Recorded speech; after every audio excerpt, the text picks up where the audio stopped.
So last we left off, I'm stuck in a car with his wife for a few hours. I think I said 4.5 originally. I think it was only 3.5, but regardless, it was a few hours alone in the car with his wife, okay? Who I'd never met, by the way. Please bear in mind that I was very much under the impression that this woman was a literal banshee set from the deepest, darkest depths of hell to destroy this man's life, and that she's a raging cunt.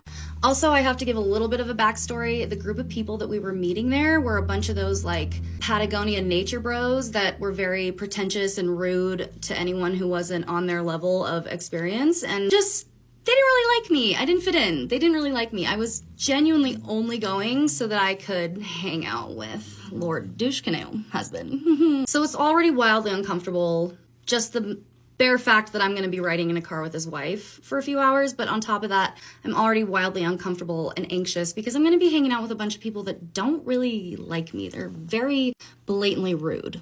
That said, we get in the car, and lo and behold, within the first hour, I realize this guy, I think, is actually full of shit. Like, did I get bamboozled? Because this girl's a literal earth angel. She's so nice, so sweet, so friendly, and like, I don't know, I feel like, regardless of my history in the story here, I usually do have a pretty good judge of character, and within the first hour, I'm like, this girl is an angel. She's so sweet and so wonderful. And on top of that, she's gorgeous, okay? She's model tall, model thin. She has these abs that look like they were photoshopped onto her body in real life. She's tan, and she's got these big old bazongas, and the only reason I'm telling you that is because it's relevant later, okay? So we're about an hour in, we're just chatting, getting to know each other, and then she asks me how I know her husband. How did I get invited on the trip? She's never met or heard of me before.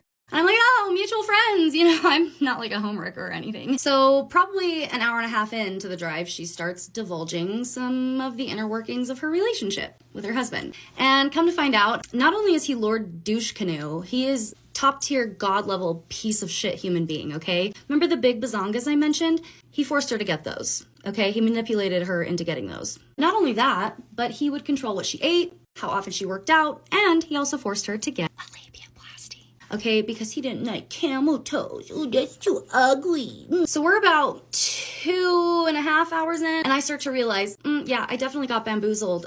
This girl is totally the victim here, and I'm also a top tier god level piece of shit. Like, what am I doing? So in that moment, I decide I have to tell her. I have to tell her. I cannot go another second getting to know this wonderful woman right now. Knowing what I know, like, I have to tell her. And of course, like, a smarter person would have waited until after the 3 or 4 day trip was over. Of course, me being the absolute dildo for brains that I am, I decided, oh, I should tell her an hour before we get to the campsite where everyone is waiting for us. We're the last to arrive, and it's like late at night, and that's when I should tell her. So I dropped the bomb.